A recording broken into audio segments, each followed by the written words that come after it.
নমস্কার, শুভ সন্ধ্যা। আমি আপনাদের প্রবীর বিশ্বাস। দেখতে শুরু করেছেন এনকে ডিজিটালের থার্ড আই। আমরা একটা জিনিস লক্ষ্য করেছি, ভোট নির্বিঘ্নেই হয়। বিধানসভার ভোট বলুন, গত বিধানসভায় এই বিধানসভার ভোট নির্বিঘ্নে হয়েছে, কিন্তু ফলাফলের দিন সব কেমন যেন গুলিয়ে যায়। নন্দীগ্রামেরটাই দেখুন, নন্দীগ্রামে ভোটটা মোটামুটি নির্বিঘ্নে হয়েছিল গত বিধানসভায়, কিন্তু ফলাফল ঘোষণার দিন হঠাৎ করে সার্ভার বন্ধ, হঠাৎ করে লোডশেডিং, তারপরে টেলিভিশন চ্যানেলে ঘোষণা হয়ে গেল যে মমতা বন্দ্যোপাধ্যায় জিতছেন বা জিতে গিয়েছেন। তারপরে দেখা গেল যে আবার টেলিভিশন চ্যানেলগুলো দেখালো না, মমতা বন্দ্যোপাধ্যায় 1900 সামথিং ভোটে হেরে গিয়েছেন ফল ঘোষণার দিন। এবারেও ভবানীপুরের খবরটা দেখুন, ভবানীপুরে 12-13 রাউন্ড পর্যন্ত মমতা বন্দ্যোপাধ্যায় ক্রমশ এগিয়ে যাচ্ছেন। তারপরে 12-13 রাউন্ডের পরেই শুরু হলো যারা কাউন্টিং এজেন্ট তাদের এলোপাথারি মার, এবং তাদেরকে রীতিমতো মেরে ধরে তুলে দেওয়া হলো। তারপরে দেখা গেল সেই কেন্দ্রে মমতা বন্দ্যোপাধ্যায় 15,000-এর থেকে কিছু বেশি ভোটে হেরে গিয়েছেন। এই যে ফল ঘোষণার দিন যে আসল খেলাটা নির্বাচন কমিশন খেলে দিচ্ছে সব জায়গায়, এই একই পলিসি কিন্তু চলছে, ক্রমাগত চলছে। তারপরে আরেকটা দেখুন, উপনির্বাচনে বিজেপি সব জায়গাতেই প্রায় সব জায়গাতেই হারে, কিন্তু যখন সাধারণ নির্বাচন আসে, বিধানসভার নির্বাচন বা লোকসভার নির্বাচন, সেখানে বিজেপি বিপুল ভোটে জয়ী হয়ে যায়। দাবি উঠেছে দেশ জুড়ে যে ইভিএম বদলাতে হবে, ইভিএম চেঞ্জ করে কাগজের ব্যালটে ফিরে যেতে হবে।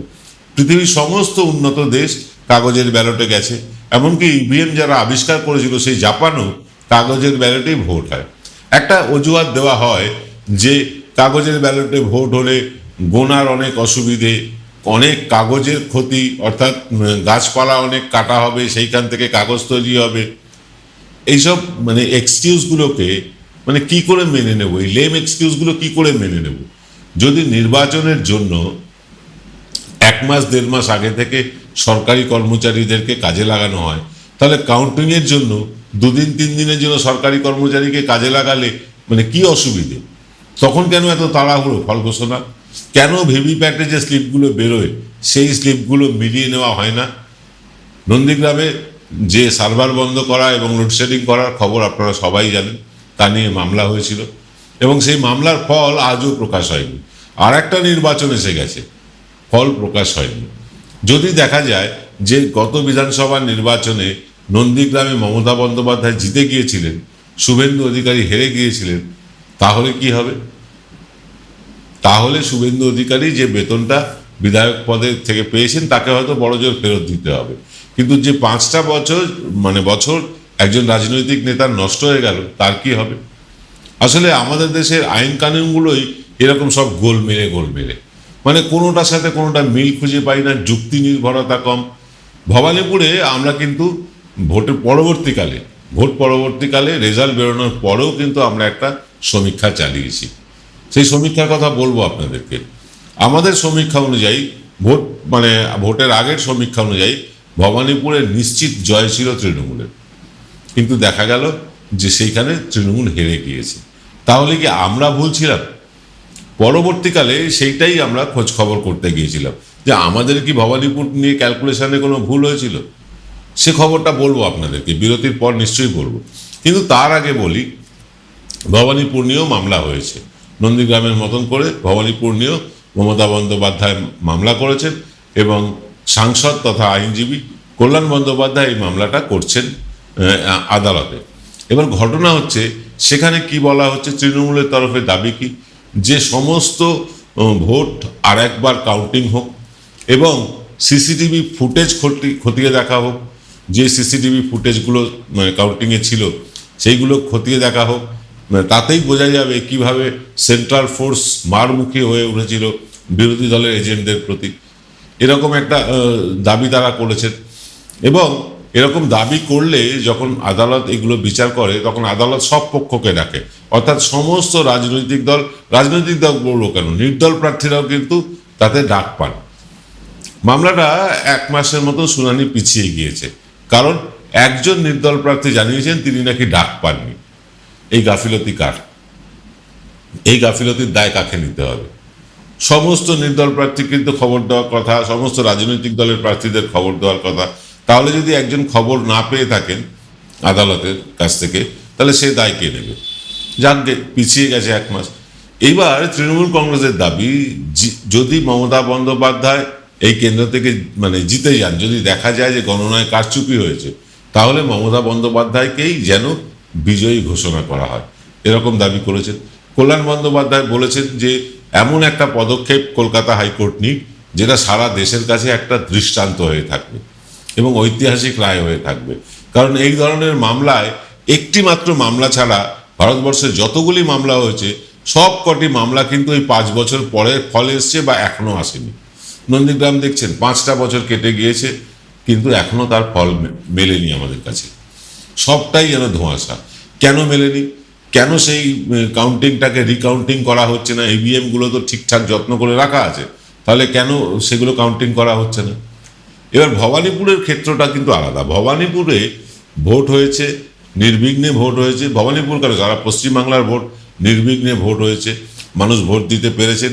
যদিও 27 লাখ লোকের নাম এসআইআরে বাদ গিয়েছে, এটাও কতটা গণতান্ত্রিক সেটাও ভেবে দেখার আছে, যে একজন লোকের ভোটও যদি বাদ যায়, তাকে বাদ দিয়ে কি করে ভোট হতে পারে, যেখানে একটি ভোটে ফয়সলা হয়ে যায়। তো এরকম অনেক রকম প্রশ্ন উঠছে, কারণ বিচার বিভাগ থেকে বলা হয়েছে যে এই বছর ভোট দিতে পারলো না তো কি হয়েছে, সামনের বছর দেবে। এটা কোনো কথা, এর লজিক্যাল কথা, যুক্তিপূর্ণ কথা? একজন মানুষও কেন তার গণতান্ত্রিক অধিকার প্রয়োগ করতে গিয়ে বাধাপ্রাপ্ত হবে, এবং সেটা নির্বাচন কমিশনের দোষে? কেন 1 বছর পরেই ভোটটা করা হলো না? 1 বছর পর্যন্ত ভোট চলতো, টেম্পোরারি সরকার একটা চলতো, কেয়ারটেকার সরকার চলতো, বা রাজ্যপালের রাষ্ট্রপতি শাসনে চলতো। সেটা না করে করা হলো কি, যে বলা হলো যে 1 বছর পরে মানে পরের বার ভোট দেবে। এইটা একেবারেই অগণতান্ত্রিক একখানা মানে বিচার ব্যবস্থার দিক। এটা গণতান্ত্রিকতা নয়। বিচার ব্যবস্থায় যেটা বলে, যেন একজন মানে নিরপরাধ শাস্তি না পায়, এটা বলা হয়েছে বারবার। কিন্তু যে মানুষগুলোর সত্যিই কোনো দোষ নেই, তারা ভোটই দিতে পারলেন না। ফলে যা হওয়ার তাই হলো। মানে মানে আমরা দেখতে পেলাম কি, 30 লাখ ভোটে বিজেপি বেশি পেয়েছে, তৃণমূল পেয়েছে 2,60,00,000, আর বিজেপি পেয়েছে 2,90,00,000। ব্যবধান 30 লাখের, আর ওদিকে 27 লাখ লোক ভোটই দিতে পারলেন না। আসলে এই জয়গুলো জোর করে ছিনিয়ে নেওয়ার চেষ্টা হচ্ছে। আজকে আমরা যেটা বাকিপুরে দেখলাম, মধ্যপ্রদেশে দেখছি, যে এই 3টে উপনির্বাচন হলো, 2টোতেই বিরোধীরা জিতে গেল।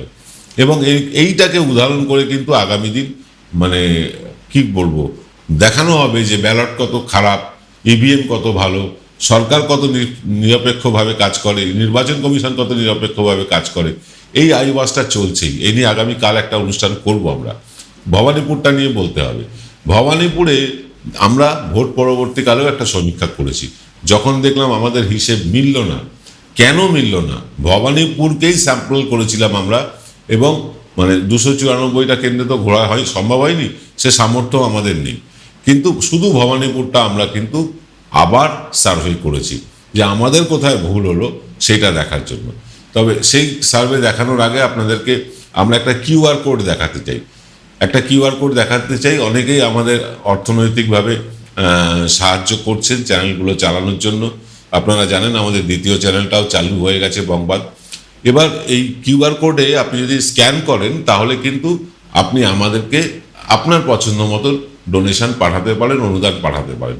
কারণ এই চ্যানেলটাই চলে আপনাদের ওপর ভরসা করে।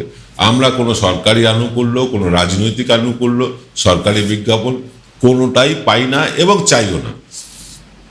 আমরা যদি মুখাপেক্ষী হতে চাই, সেটা আপনাদের কাছে।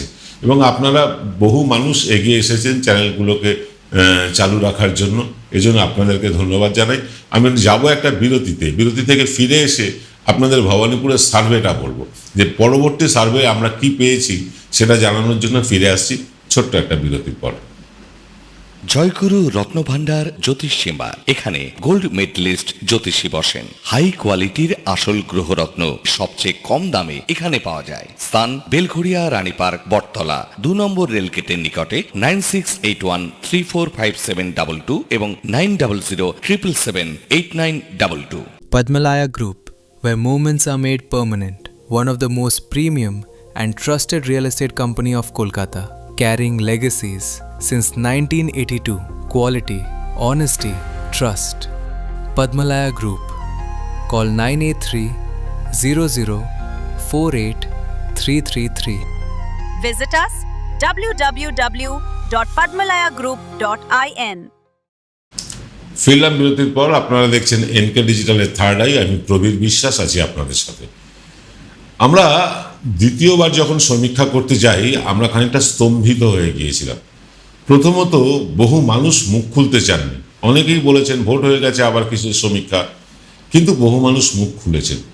আমরা পুরো ভবানীপুরের সব মানুষের সাথে তো কথা বলা সম্ভব না, স্যাম্পল হিসাবে যেটা পেয়েছি সেটাই বলছি। স্যাম্পল ছিল মাত্র 1800। হ্যাঁ, 1800 মানুষের সাথে কথা বলেছি। আপনাদেরকে বলে রাখি, অধিকাংশ মানুষ বিশ্বাসই করতে পারছেন না যে তৃণমূল কংগ্রেস হেরে গিয়েছে এবং বিজেপি জিতে গিয়েছে। অর্থাৎ যাদের সাথে কথা বলেছি তাদের অধিকাংশ মানুষই বলছেন যে তারা কিন্তু বিজেপি জিতবে এমনভাবে ভোট দেননি। কেউ তার বলেন আমি কাকে ভোট দিয়েছি। তা আমরা যেটা দেখলাম, প্রায় 57-58% মানুষ বলছেন যে বিজেপি জেতার কথাই না ভবানীপুর থেকে। আমরা ট্যাক্সি চালকের সাথে কথা বলেছি, গৃহবধূর সাথে কথা বলেছি, আমরা রাস্তার ধারে দোকানদারের সাথে কথা বলেছি, পথ চলতি মানুষের সাথে কথা বলেছি, বিভিন্ন স্তরে মানুষের সাথে কথা বলে দেখেছি, মানুষ কিন্তু বিশ্বাসই করছেন না যে এখানে তৃণমূল কংগ্রেস হারতে পারে। কারণ তৃণমূল কংগ্রেসের গড় বললে ভুল বলা হবে ভবানীপুরকে। যদি নিরপেক্ষভাবে গণনা করা যায় তাহলে দেখা যাবে ভবানীপুরের ফল হয়তো উল্টে গিয়েছে, কিন্তু সেটা কবে হবে, সেই গণনা কবে হবে, আমরা জানি না। তৃণমূল কংগ্রেসের পক্ষ থেকে যেটা দাবি জানানো হয়েছে সেটা হচ্ছে যে গণনা কেন্দ্রের সিসিটিভি ফুটেজ খতিয়ে দেখা হোক, এবং সিসিটিভি ফুটেজে যদি দেখা যায় যে 13 রাউন্ডের পর থেকে সেন্ট্রাল ফোর্স মারমুখী হয়ে সমস্ত এজেন্টদের তুলে দিয়ে তারপর একতরফাভাবে ফল ঘোষণা করেছে। মমতা বন্দ্যোপাধ্যায় ফল ঘোষণার দিনই বলেছিলেন যে তাকেও আঘাত করা হয়েছে, এবং এজেন্ট যারা ছিলেন তাদের অনেকের সাথেই আমরা দেখা করেছি। অনেকেই বলছেন, শুধু তৃণমূলের না, যারা বামপন্থী দলের ছিলেন, কংগ্রেসের ছিলেন, সকলেই বলছেন যে আমাদেরকে কিন্তু 12টার পর 12:30 পর আমাদেরকে মেরে তুলে দেওয়া হয়েছে। অনেকেই বলেছেন, এবং সেখান থেকেই সন্দেহের উদ্রেক হচ্ছে, সেখান থেকেই সন্দেহ যাচ্ছে।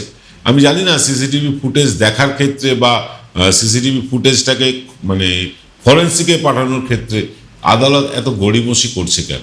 তবে আমাদের বিশ্বাস যে এইবার অন্তত ভবানীপুরের ক্ষেত্রে আদালত স্বতঃপ্রণোদিত হয়ে দ্রুত মামলা শুনানি করবেন, এবং যদি দেখা যায় যে এই কেন্দ্রে ভারতীয় জনতা পার্টির প্রার্থী শুভেন্দু অধিকারী হেরে গিয়েছেন, তাহলে কিন্তু একটা সংকট দেখা দেবে সাংবিধানিকভাবে।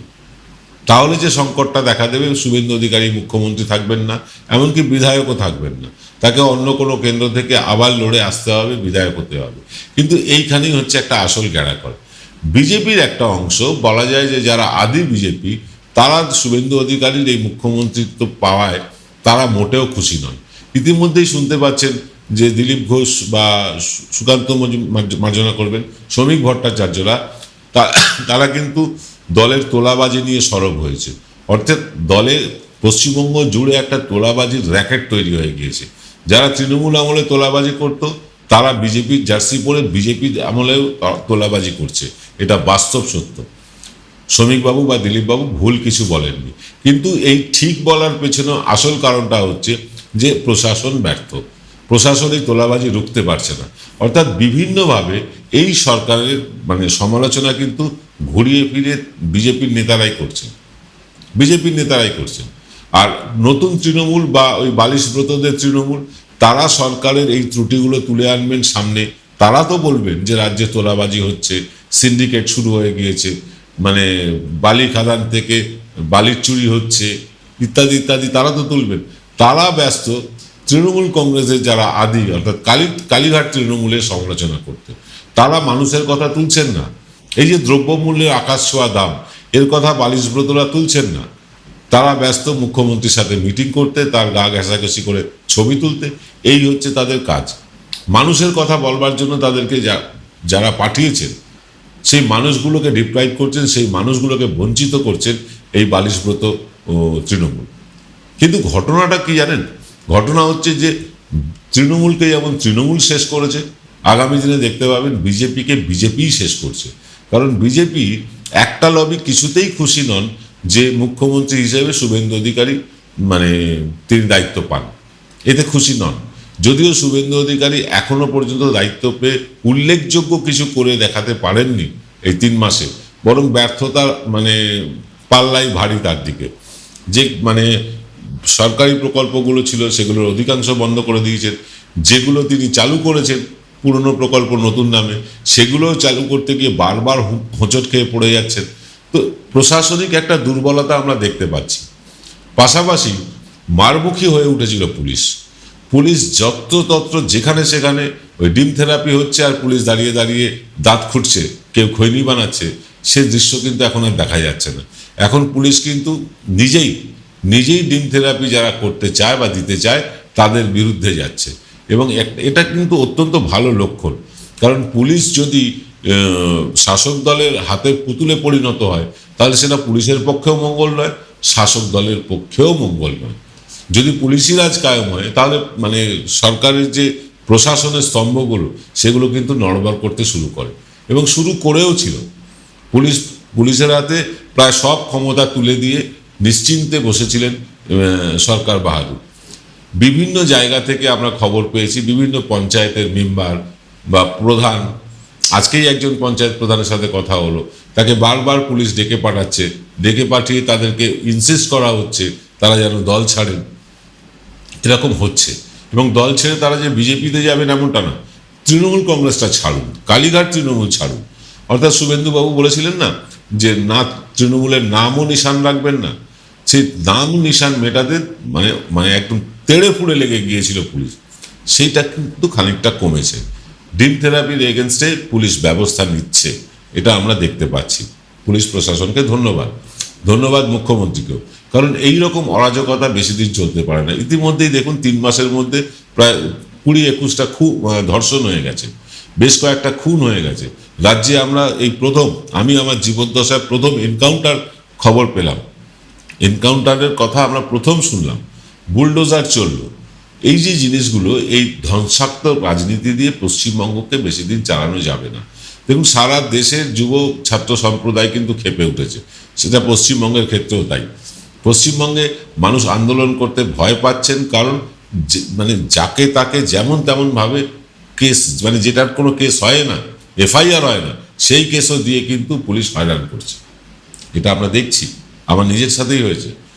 যে মানে এফআইআর গ্রহণ করা যায় না যে মানে অভিযোগের, তাতে কেস হচ্ছে, তাতে জেলও খাটতে হচ্ছে। এই জন্যই হয়তো খানিকটা দমে আছে, কিন্তু সারা দেশের মানুষ কিন্তু দমে নেই। কৃষকেরা বলুন, শ্রমিকেরা বলুন, ছাত্ররা বলুন, যুব সম্প্রদায় বলুন, তারা প্রত্যেকে কিন্তু ক্ষেপে আছে। এখন বিজেপির হাতে মূল অস্ত্র হচ্ছে গিয়ে সেই পুরনো খেলা হিন্দু আর মুসলমান। সেইটা খেলতে তারা মানে বুঝতে পারছে না যে মানে পুরনো 15 বছর আগের যা স্টাইল ছিল বা 12 বছর আগের যে স্টাইল ছিল, সেই স্টাইলে এখন রাজনীতি হবে না। প্রধানমন্ত্রী চেষ্টা করছেন ইনস্টাগ্রামে রিল বানিয়ে এখনকার রাজনীতির মতন চলতে, কিন্তু প্রধানমন্ত্রীরও তো বয়স হয়েছে। তিনি যতই চেষ্টা করুন, মানে ময়ূর পুচ্ছধারী কাকই হয়ে থাকবেন। কাক যতই ময়ূরের পেখম লাগাক, সে তো আর ময়ূর হবে না। তো নরেন্দ্র মোদীর মতন বয়স্ক একজন মানুষ ইনস্টাগ্রামে বারবার রিল পোস্ট করছেন, এবং এই রিল পোস্ট করে তিনি জেন জিকে বোঝানোর চেষ্টা করছেন, তাদের ক্ষমা করে দেওয়ার কথা বলছেন। এগুলো নেয় না মানুষ। আপনাদের যদি সত্যি জেনজির সাথে কথা বলার ইচ্ছে বা সমস্যাটাকে মিটিয়ে নেওয়ার ইচ্ছে, যে যারা আন্দোলন করছেন তাদের সাথে বসুন, তারা অমিত শাহের পদত্যাগ দাবি করছেন, আপনার পদত্যাগ দাবি করছেন, তাদের সাথে কথা বলুন। তা হচ্ছে না। যেটা চলছে সেটাকে তানাশাহি ছাড়া আর কিচ্ছু বলা যাবে না। পশ্চিমবঙ্গেও তানাশাহি শুরু হয়েছে। শাসক দলের লোক একচেটিয়া তোলাবাজি করে যাচ্ছে, মারধর করে যাচ্ছে, খুন হচ্ছে, ধর্ষণ হচ্ছে। বিচারকে পাচ্ছে? বারুইপুরের যে মেয়েটি ধর্ষিতা হয়েছে, সে কি বিচার পেয়েছে? একজনকে এনকাউন্টার করে মেরে দেওয়া হলো, একজন গণপিটুনিতে মারা গেল, এবং যে গণপিটুনিতে মারা গেল তিনি ক্ষতিপূরণ, তার পরিবার 25 লক্ষ টাকা ক্ষতিপূরণ পেল, তার পরিবারের একজন চাকরি পেল। ধর্ষিতার পরিবার কি পেল? ওই 9 লক্ষ টাকা। এই তো হচ্ছে আমাদের দেশের বিচার ব্যবস্থা, এই হচ্ছে প্রশাসন। আমরা জানি ভবানীপুর নিয়ে আপনারা উদ্গ্রীব হয়ে আছেন, আমরাও কড়া নজর রেখেছি ভবানীপুরের যে পরবর্তী শুনানি সেই দিকে আমাদের নজর আছে। কিন্তু এই মুহূর্তে ভবানীপুরের যে মামলা তার দ্রুত শুনানি না হলে বিচার ব্যবস্থার প্রতি কিন্তু প্রশ্নচিহ্ন উঠবে।